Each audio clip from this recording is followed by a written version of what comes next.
নমস্কাৰ, মোৰ নাম চিৰঞ্জীৱ চুতীয়া। একে এডুকেশ্যনেল চেনেলটোলৈ আপোনালোক সকলোকে স্বাগতম জনাইছোঁ।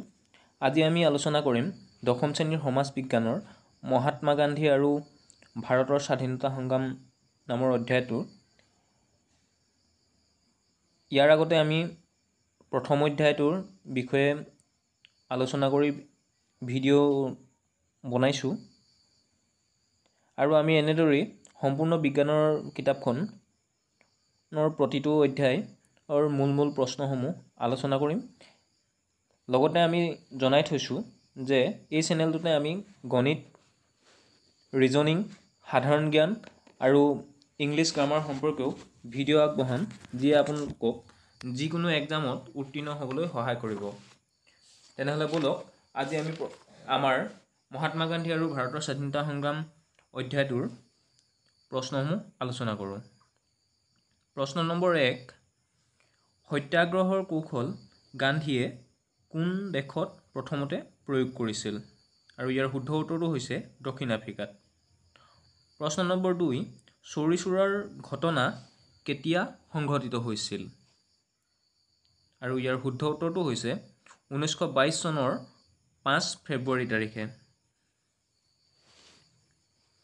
তৃতীয় প্ৰশ্নটো হ'ল, কোনখন অধিৱেশনত ভাৰতীয় জাতীয় কংগ্ৰেছ দলে ভাৰতৰ জনসাধাৰণৰ মূল দাবী পূৰ্ণ স্বৰাজ বুলি উত্থাপন কৰে? আৰু ইয়াৰ উত্তৰটো হৈছে 1929 চনত। ইয়াৰ পাছৰ কুৱেশ্যনটো হ'ল, সবৰমতী আশ্ৰম আৰু দাণ্ডিৰ মাজৰ দূৰত্ব কিমান?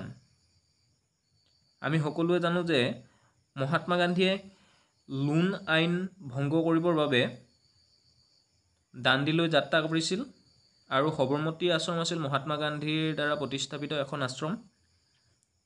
আৰু ইয়াৰ শুদ্ধ উত্তৰটো হৈছে 385 কিলোমিটাৰ। ইয়াৰ পাছৰ কুৱেশ্যনটো হ'ল, সীমান্ত গান্ধী নামে কাক জনা যায়? আৰু ইয়াৰ উত্তৰটো হৈছে খান আব্দুল গফুৰ খানক সীমান্ত গান্ধী নামে জনা যায়। ইয়াৰ পাছৰ কুৱেশ্যনটো, 1932 চনত সাম্প্ৰদায়িক বটোৱাৰা ঘোষণা কৰা ব্ৰিটিছৰ প্ৰধানমন্ত্ৰীজনৰ নাম কি? আৰু ইয়াৰ শুদ্ধ উত্তৰটো হৈছে ৰামজে মেকডোনাল্ড। ইয়াৰ পাছৰ কুৱেশ্যনটো হৈছে, কৰিম কিম্বা মৰিম শ্লোগানটো কাৰ আৰু কেতিয়াৰ আছিল? আৰু ইয়াৰ শুদ্ধ উত্তৰটো হৈছে 1942 চনৰ ভাৰত ত্যাগ আন্দোলনৰ সময়ত মহাত্মা গান্ধীয়ে এই শ্লোগান দিছিল। ইয়াৰ পাছৰ কুৱেশ্যনটো হৈছে, আজাদ হিন্দ ফৌজৰ প্ৰতিষ্ঠাতা কোন? আৰু ইয়াৰ শুদ্ধ উত্তৰটো হৈছে নেতাজী সুভাষ চন্দ্ৰ বসু। ইয়াৰ পাছৰ কুৱেশ্যনটো হৈছে, মোক তেজ দিয়া মই তোমালোকক স্বাধীনতা দিম উক্তিটো কাৰ? ইয়াৰ শুদ্ধ উত্তৰটো হৈছে নেতাজী সুভাষ চন্দ্ৰ বসু। ইয়াৰ পাছৰ কুৱেশ্যনটো, ভাৰত আৰু পাকিস্তানৰ মাজৰ সীমাৰেখাক কি নামেৰে জনা যায়? ইয়াৰ শুদ্ধ উত্তৰটো হৈছে ৰেড ক্লিফ লাইন। লগতে আপোনালোকলৈ এটা প্ৰশ্ন আগবঢ়াইছোঁ যে ভাৰত আৰু বাংলাদেশৰ মাজৰ সীমাৰেখাক কি নামেৰে জনা যায়?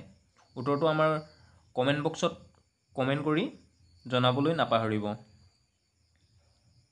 ইয়াৰ পাছৰ কুৱেশ্যনটো হ'ল, ভাৰতীয় স্বতন্ত্ৰ লীগ কেতিয়া গঠন কৰা হয়? আৰু ইয়াৰ শুদ্ধ উত্তৰটো হৈছে 1942 চনত ভাৰতীয় স্বতন্ত্ৰ লীগ গঠন কৰা হয় আৰু ইয়াৰ সভাপতিত্ব কৰিছিল ৰাসবিহাৰী বসুৱে।